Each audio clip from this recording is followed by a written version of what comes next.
সংবাদ সম্মেলন করে আমাদের এই আত্মনাদের কথা আপনাদের সামনে তুলে ধরেছিলাম। আমরা বিভিন্ন ঘটনা তুলে এনেছি আপনাদের সংবাদপত্র থেকে এবং আমাদের সাংগঠনিক পর্যায় থেকে আমরা ঘটনাগুলো সংকলিত করেছি। সেইগুলো ঘটনা মাত্র প্রকৃত ঘটনার আংশিক চিত্র মাত্র। এর মধ্যে আরও 3 দিন পেরিয়ে গেছে। আপনারা জানেন গত দুই দিন ধরে এই শাহবাগ বাংলাদেশকে নতুন দিশা দেখিয়েছে। দীর্ঘদিন থেকে শাহবাগ আন্দোলনের প্রতীক হয়ে আছে। এই আন্দোলন বৈষম্য বিরোধী আন্দোলনের সূচনা এখানে শুরু হয়েছিল। এখান থেকে আবার সাম্প্রদায়িকতার বিরুদ্ধে গত 2 দিন ধরে আপনারা দেখেছেন, কেন কোনো সংগঠনের নয়, এটা স্বতঃস্ফূর্তভাবে হিন্দু সম্প্রদায়ের মানুষের একটা বাচ্চা থেকে 70 বছরের বৃদ্ধ পর্যন্ত সবাই সমবেত হয়েছিল। তাদের কোনো নেতৃত্ব দেওয়া হয়নি। তারা স্বতঃস্ফূর্তভাবে এসেছেন, স্বতঃস্ফূর্তভাবে বক্তব্য রেখেছেন, স্লোগান দিয়েছেন। আত্মনাদের কথা তাদের বক্তব্য থেকে আপনারা শুনতে পেয়েছেন। আপনারা লিখবেন, আমরা শুধু একটা কথাই লিখুন, আমরা আক্রান্ত, আমরা বিচার চাই। আপনারা স্লোগানে শুনেছেন জাস্টিস, আমরা বিচার চাই, আমরা আক্রান্ত, আমাদের মা বোনদের রক্ষা করুন, আমাদের জায়গা জমি রক্ষা করুন, আমাদের ব্যবসা প্রতিষ্ঠান রক্ষা করুন।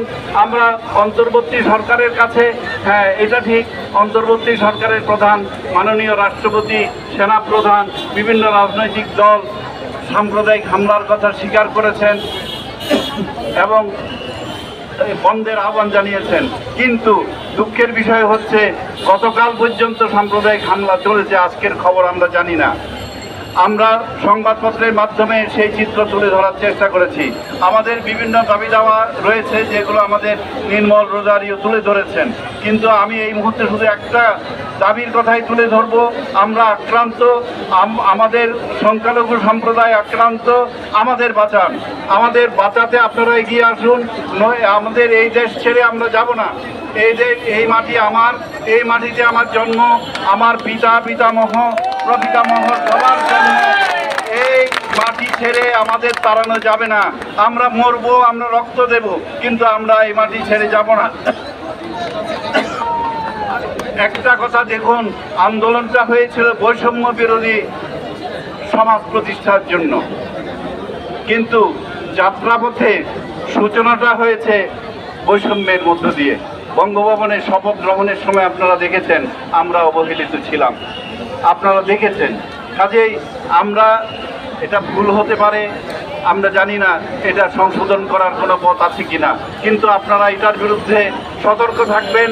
এইভাবে আমাদের অস্তিত্বকে যদি অস্বীকার করা হয়, আমাদের অবস্থানকে যদি অবহেলা করা হয়, তাহলে কিন্তু আমরা এই রাজপথে থাকবো, নেমেছি, আমরা ভবিষ্যতেও নামবো এবং এই আন্দোলন চলবে।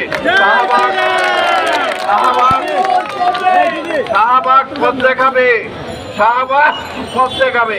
ধন্যবাদ আপনাদের সবাই। উপস্থিত বিক্ষুব্ধ জনতা, আমাদের পরবর্তী কর্মসূচি আমরা নির্ধারিত সময়ে ঘোষণা করব। আমরা এখন আজকের এই সমাবেশ